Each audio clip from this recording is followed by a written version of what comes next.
आयोगाला पत्र. विधानसभा मतदानापूर्वी मतदार याद्यांमध्ये छेडछाड पत्रावर मवियाच्या 3 प्रमुख नेत्यांच्या स्वाक्षऱ्या. संशय असणाऱ्या 13 मतदारसंघाचा पत्रात उल्लेख. आमदार जितेंद्र आव्हाड तुळजापूरच्या दिशेने रवाना. तुळजापूर मंदिराच्या नूतनीकरणाला आव्हाडांचा विरोध. मंदिरातील पुजाऱ्यांनी बोलावलं. आव्हाड यांनी दिली प्रतिक्रिया. रायगडमधील ध्वजारोहण मानपानावरून शिवसेनेमध्ये नाराजी. यंदाही मंत्री भरत गोगावलेंना ध्वजारोहणाची संधी नाहीच. कालच्या यादीत अदिती तटकरे यांचं नाव. शिवसेनेमध्ये नाराजीची चर्चा. नाशिकमध्ये मनसे आणि ठाकरे गटाची बैठक. मनसे कार्यालयात बैठकीचं आयोजन. दोन्ही पक्षांकडून निषेध मोर्चाच्या नियोजनाबाबत होणार चर्चा.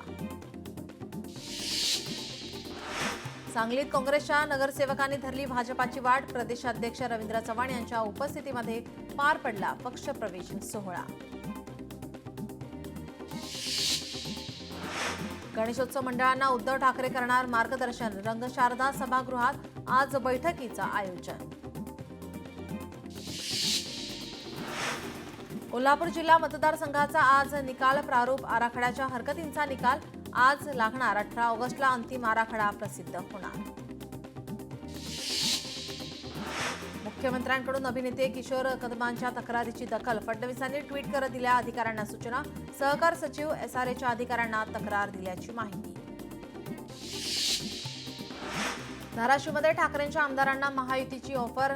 मंत्री विखे पाटलांनी दिली ऑफर. धाराशिवच्या एका कार्यक्रमात विखे पाटलांचं वक्तव्य.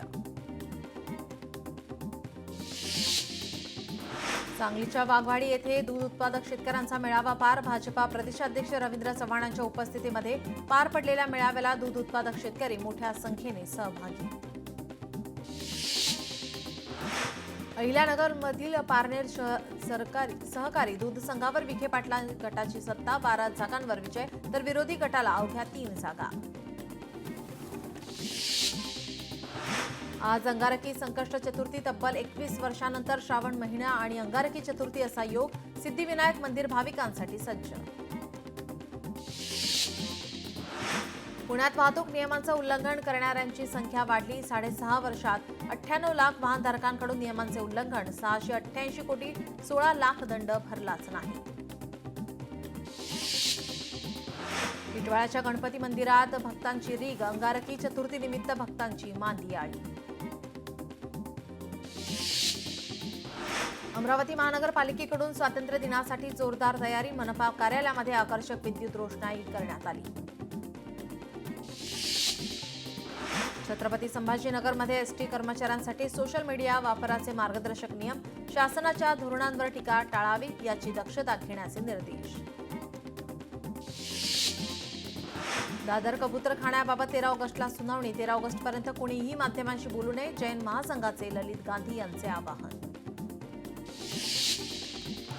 कबुतरांना खायला घालणं पडलं महागात. मुंबई पालिकेने वसूल केला 1.32 लाखांचा दंड. दादर कबूतरखान्याजवळ प्रभावी कारवाई. मंत्रालयात प्रवेशासाठी पास काढण्याची पद्धत होणार बंद. ऑनलाईन ॲपमधील नोंदणीद्वारेच मिळणार प्रवेश. सरकारकडून GR जारी. 15 ऑगस्टपासून होणार अंमलबजावणी. ठाण्यातील अनधिकृत बांधकामांचा दंड माफ. नगरविकास विभागाचा निर्णय. पालिका निवडणुकीच्या तोंडावर सरकारने संरक्षण दिल्याचा विरोधकांचा आरोप.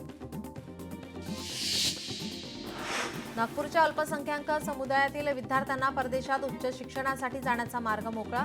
सर्व विद्यार्थ्यांची शिष्यवृत्ती मंजूर. 52 लाखांपासून 1 कोटी रुपयांपर्यंत शिष्यवृत्ती मंजूर.